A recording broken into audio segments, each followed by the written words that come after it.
Hello बच्चों, आज हम बात करने वाले हैं हिंदी के लगभग सभी जितने भी टॉपिक्स हैं उन सभी के बारे में, उनकी परिभाषा और उनके प्रकार, क्या उनकी परिभाषा है और कितने उनके प्रकार हैं या भेद हैं, उन सभी के बारे में हम बहुत थोड़े समय में जानने की कोशिश करेंगे। ठीक है। सबसे पहला क्या है? सबसे पहला है वर्ण। वर्ण वर्ण वह छोटी से छोटी इकाई होती है जिसके और टुकड़े ना हो। वर्ण क्या है? वर्ण हिंदी की वह छोटी से छोटी इकाई है जिसके और टुकड़े ना हो। इसके दो भेद होते हैं, एक होता है स्वर, एक होता है व्यंजन। स्वरों के बारे में आप जानते होंगे और व्यंजनों के बारे में आपको पता होगा। दूसरा है शब्द। वर्णों के सार्थक समूह को शब्द कहते हैं। वर्ण छोटी से छोटी इकाई है जिसके टुकड़े नहीं हो सकते, लेकिन शब्द क्या है? शब्द है वर्णों का सार्थक समूह। अब वाक्य क्या है? वाक्य शब्दों का सार्थक, यानी कि व्याकरणिक इकाई के अनुसार, व्याकरणिक नियमों के अनुसार जब शब्द वाक्य में प्रयुक्त हो जाते हैं तो वाक्य बन जाते हैं। शब्दों के यानी कि शब्दों के मेल को, शब्दों के सार्थक समूह को वाक्य कहते हैं। ठीक है। अब आगे है संधि। संधि क्या है? संधि का वैसे देखा जाए तो संधि का अर्थ होता है जोड़। ठीक है ना। संधि का अर्थ क्या होता है? संधि का अर्थ होता है जोड़। तीन प्रकार की संधि होती है। वर्णों के मेल से संधि बनती है। ठीक है। वर्णों के मेल से, शब्दों के मेल से बनते हैं समास। कभी आप कंफ्यूज हो जाओ कि शब्द के मेल से क्या बनेगा, वर्ण के मेल से, तो वर्ण के मेल से संधि बनेगी और शब्द के मेल से समास बनेगा। संधि तीन प्रकार की होती है, स्वर, व्यंजन और विसर्ग। समास शब्दों के मेल से, इसके 6 भेद होते हैं। अव्ययी भाव समास, कर्मधारय समास, द्विगु समास, तत्पुरुष समास, द्वंद्व समास और बहुव्रीहि समास। विकारी शब्द। विकारी शब्द जिन शब्दों में संज्ञा, सर्वनाम, क्रिया, विशेषण आदि के कारण परिवर्तन हो जाता है, वे सारे के सारे हमारे संज्ञा विकारी शब्द होते हैं। विकारी शब्द 4 प्रकार के होते हैं। कौन कौन से? संज्ञा है, सर्वनाम है, क्रिया है और विशेषण है। संज्ञा व्यक्ति, वस्तु, स्थान का बोध करवाने वाले शब्दों को संज्ञा कहते हैं। संज्ञा के 3 भेद होते हैं, व्यक्तिवाचक संज्ञा, जातिवाचक संज्ञा और भाववाचक संज्ञा। आगे फिर जातिवाचक के 2 भेद और होते हैं, द्रव्यवाचक और समूहवाचक। ठीक है। अब आगे क्या बात है? आगे आती है क्रिया। सर्वनाम। सर्वनाम क्या होते हैं? संज्ञा के स्थान पर प्रयुक्त होने वाले शब्दों को सर्वनाम कहते हैं। इसके 6 भेद होते हैं। ठीक है। 6 भेद, जैसे कि पुरुषवाचक सर्वनाम है, निजवाचक सर्वनाम है, निश्चयवाचक है, अनिश्चयवाचक है, प्रश्नवाचक है। ठीक है ना। इस तरह से सर्वनाम के 6 भेद होते हैं। अगला है क्रिया। क्रिया क्या है? क्रिया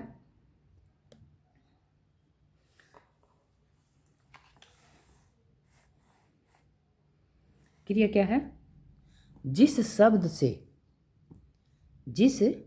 से किसी काम का करना या होया पाया जाता है, जिस शब्द से किसी काम या काम के करने या होने का बोध होता है, उसे क्रिया कहते हैं।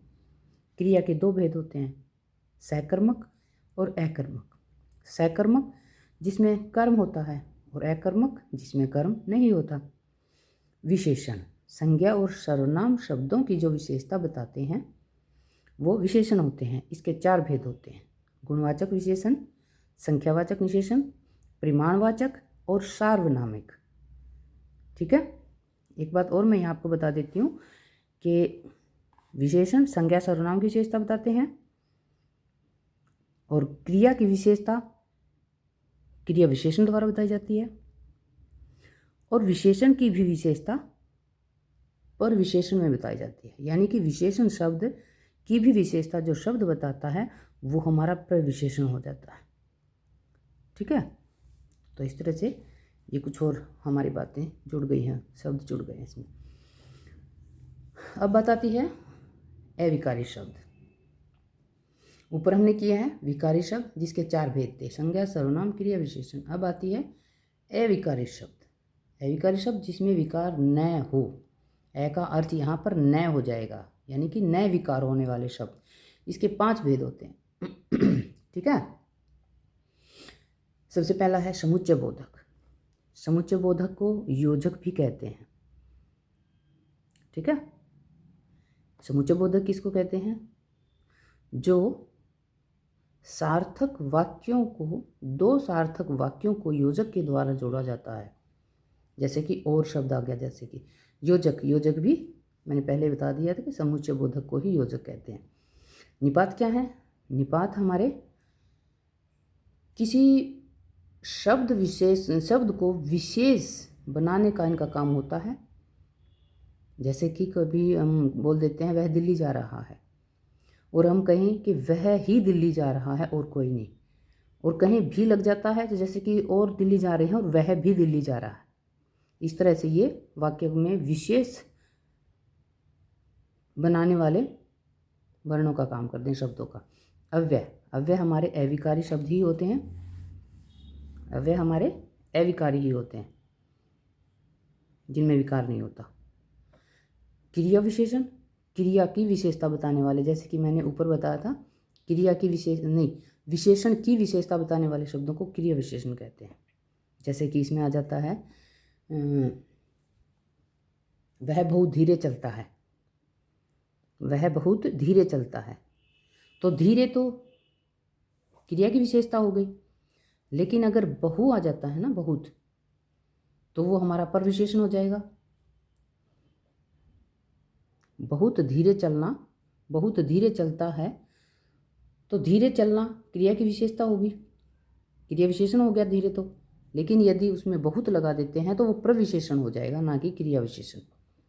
संबंध बोधक, ये वे शब्द होते हैं जो वाक्य में संज्ञा या सर्वनाम के बाद में प्रयुक्त होते हैं और दूसरे संज्ञा शब्दों के साथ उनका संबंध जोड़ते हैं।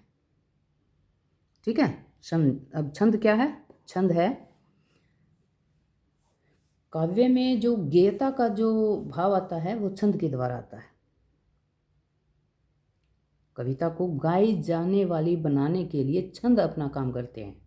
जैसे अलंकार कर काम करते हैं क्या, उसको सुंदर बनाने के लिए, तो छंदों का काम होता है उसको गेयता प्रदान करना। 2 प्रकार के छंद होते हैं। कौन कौन से? मात्रिक छंद और वार्णिक छंद। अलंकार कविता की शोभा बढ़ाने वाले तत्व 2 प्रकार होते हैं, शब्द अलंकार, अर्थ अलंकार। शब्द अलंकार जिसके शब्द में अलंकार होता है, और अर्थ अलंकार में जिसके अर्थ में ही अलंकार होता है। ठीक है। लिंग 2 प्रकार के होते हैं। लिंग किसको कहते हैं? जो स्त्री जाति या पुरुष जाति का बोध करवाते हैं, वे शब्द लिंग होते हैं। इसके 2 प्रकार होते हैं, स्त्रीलिंग और पुल्लिंग। वचन, ये संख्या का बोध करवाने वाले शब्द होते हैं। इसके 2 प्रकार होते हैं, एक वचन, बहुवचन। काल, काल समय का बोध करवाने वाले, इसके 3 प्रकार हैं, भूतकाल, वर्तमान काल और भविष्य काल। कारक, कारक 8 प्रकार के होते हैं। आपने पहले पढ़ा होगा शायद, जैसे कर्ता ने कर्म को कर्ण से के द्वारा संप्रदान के लिए अपादान से अलग होना, अधिकरण में अधिकरण, संबंध और संबोधन आदि 8 प्रकार के होते हैं। इस तरह से ये कारक। अगला टॉपिक क्या है हमारा? अगला टॉपिक है हमारा स्वर और व्यंजन। स्वर और व्यंजन। स्वर क्या होते हैं? जो स्वयं उच्चारित होते हैं, किसी के सहारे की जरूरत नहीं होती। व्यंजन क्या होते हैं? जो स्वरों की सहायता से बोले जाते हैं। ठीक है। स्वर 3 प्रकार के होते हैं, जैसे हर्ष, दीर्घ और प्लुत। हर्ष, दीर्घ, प्लुत। और व्यंजन, व्यंजन 4 प्रकार के होते हैं। स्पर्श होते हैं, अंतस्थ होते हैं, ऊष्म होते हैं, संयुक्त होते हैं, उच्छिष्ट भी होते हैं। इस प्रकार 5 प्रकार के हमारे व्यंजन होंगे। वाच्य, वाच्य क्या है? वाच्य क्रिया के द्वारा किया गया जो कार्य है, उसका जो भोक्ता है, अगर वो कर्ता होता है तो वहाँ कृतवाच्य होगा।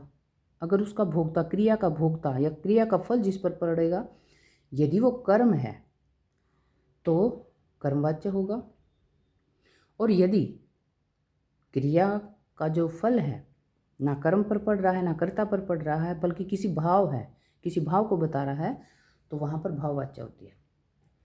ठीक है, उपसर्ग और प्रत्यय। अगला जो हमारा टॉपिक है वो है उपसर्ग और प्रत्यय। उपसर्ग क्या है? उपसर्ग वे शब्दांश हैं, उपसर्ग वे शब्दांश हैं जो किसी शब्द के आगे जुड़कर उसके अर्थ में परिवर्तन कर देते हैं। प्रत्यय क्या है? वे शब्दांश जो किसी शब्द के पीछे जुड़कर उसके अर्थ को बदल देते हैं। ठीक है, जैसे कि मिठाई में अगर हम आस लगा देते हैं तो मिठास बन जाता है। निर्धन में धन में नी लगा देते हैं तो निर्धन बन जाता है। अच्छा, एक बात इन दोनों में क्या ध्यान रखने की है कि जब कोई प्रश्न पूछा जाए और उसमें से उपसर्ग या प्रत्यय छांटना पड़ जाए तो आपको ये ध्यान रखना है कि जिसमें उपसर्ग या प्रत्यय जुड़ा हुआ है वो शब्द सार्थक होता है। कहने का भाव क्या है कि सार्थक शब्द के आगे जुड़कर तो उपसर्ग बनता है, मतलब उपसर्ग आगे जुड़ता है सार्थक शब्द के और प्रत्यय पीछे जुड़ता है। सार्थक यानी जिस शब्द का अर्थ निकलता हो वही इसका, उसी में उपसर्ग जुड़ेगा और उसी में प्रत्यय जुड़ेगा। ठीक है, आगे बात आती है वाक्य। वाक्य हमने पहले बताया था क्या है? शब्दों के सार्थक समूह को वाक्य कहते हैं। रचना के आधार पर वाक्य 3 प्रकार के होते हैं, जैसे कि सरल वाक्य, संयुक्त वाक्य और मिश्र वाक्य। अर्थ के आधार पर इसके 8 भेद होते हैं। ठीक है, जैसे कि विधिवाचक वाक्य, आज्ञावाचक, प्रश्नवाचक, निश्चयवाचक, अनिश्चयवाचक। इस तरह से अर्थ के आधार पर वाक्य के 8 भेद होते हैं। अब बात आती है वाक्य के अंग। वाक्य के अंग कौन कौन से होते हैं? वाक्य के अंग होते हैं एक उद्देश्य और एक विधेय। 2 प्रकार हैं वाक्य के, 2 अंग हैं वाक्य के। अब बात अगली वाक्य के तत्व। तत्व का अर्थ क्या है कि जिसमें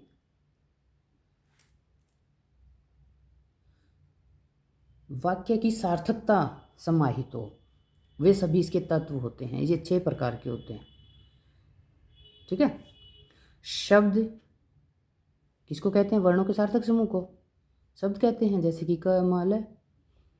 ठीक है, और इसकी शब्द के 4 भेद होते हैं भाई, जैसे कि उत्पत्ति के आधार पर कि शब्द कहाँ से आया है, रचना के आधार पर शब्द कैसे बना है, अर्थ के आधार पर और प्रयोग के आधार पर।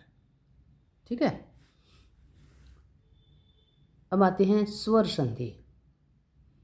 पीछे हमने संधि के बारे में किया था कि 3 प्रकार की होती है, स्वर संधि, व्यंजन संधि, विसर्ग संधि। स्वर संधि में दोनों साइड स्वर होगा। व्यंजन संधि में व्यंजन इससे पहले व्यंजन, यहाँ स्वर या व्यंजन होगा, यहाँ स्वर के सामने स्वर आएगा तभी स्वर संधि होगी। यहाँ व्यंजन के सामने स्वर या व्यंजन होगा तो व्यंजन संधि होगी। ठीक है, और विसर्ग में विसर्ग के सामने कोई भी स्वर या व्यंजन होगा तो विसर्ग संधि बनेगी। इस चीज़ को आपका ध्यान रखना है। ठीक है, यदि इसमें विसर्ग नहीं है और स्वर व्यंजन है तो ये व्यंजन संधि बन जाएगी।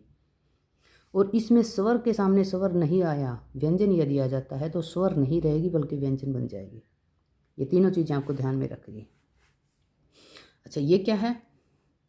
हिंदी में रह के रूप। रह के 4 रूप हैं भाई। ठीक है, कौन कौन से हैं एक बार मैं बता देती हूँ। जैसे कि कर्म है, दूसरा कर्म है, ठीक है, तीसरा भी कर्म ही लिख देते हैं हम, और चौथा हमारा राष्ट्र वाला रह है। इस तरह से ये हमारे 4 रह के रूप हो गए हैं। ठीक है, अब आता है भाई शब्द। तत्सम शब्द क्या हैं? संस्कृत से यूं के यूं हिंदी में आने वाले शब्द। तद्भव शब्द क्या हैं? संस्कृत के शब्द रूप बदलकर जब हिंदी में आ जाते हैं तो तत्सम बन जाते हैं। देशी शब्द क्या हैं? जो हमारी देसी भाषाओं से आते हैं। विदेशी क्या है? जो विदेशी, जैसे कि अंग्रेजी, उर्दू, फारसी, जापानी, चीनी आदि भाषाओं से जो शब्द आकर हमारी हिंदी में शामिल हो गए हैं वे सभी विदेशी शब्द हैं। ठीक है, आगे पर्यायवाची शब्द। पर्यायवाची शब्द को और क्या कहते हैं? इनको समानार्थी शब्द भी कहते हैं, समानार्थी शब्द भी इनको कहते हैं, यानी कि जिन शब्दों का अर्थ समान हो, ठीक है, जिन शब्दों का अर्थ समान हो वो पर्यायवाची या समानार्थी शब्द कहलाते हैं।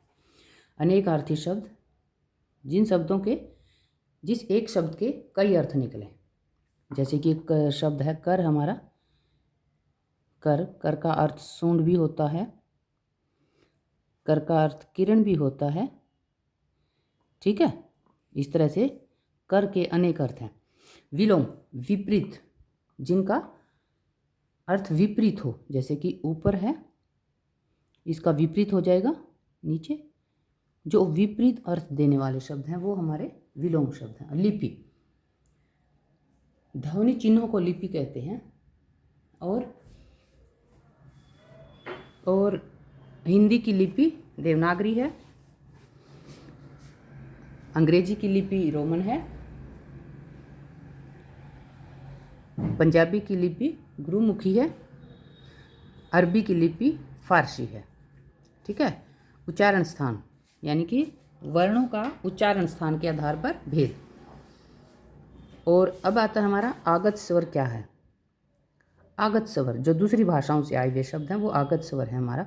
जैसे कि हमारा ओ है, ये जो शब्द है हमारा ये हिंदी का नहीं है बल्कि अंग्रेजी का है। जैसे कि डॉक्टर के ऊपर हम इस मात्रा को लगाते हैं, इस तरह से ये आगत स्वर। और ये क्या है, ये अंग है और ए, ये दो हमारे आयोगवा हैं, ठीक है। जो हमारे स्वरों के बाद आते हैं ना, ये हमारा अनुस्वार का काम करता है और ये हमारा विसर्ग का काम करता है, ठीक है। तो ये हमारे दो आयोगवा हैं और एक आगत स्वर है, ठीक है। अब आगे क्या है,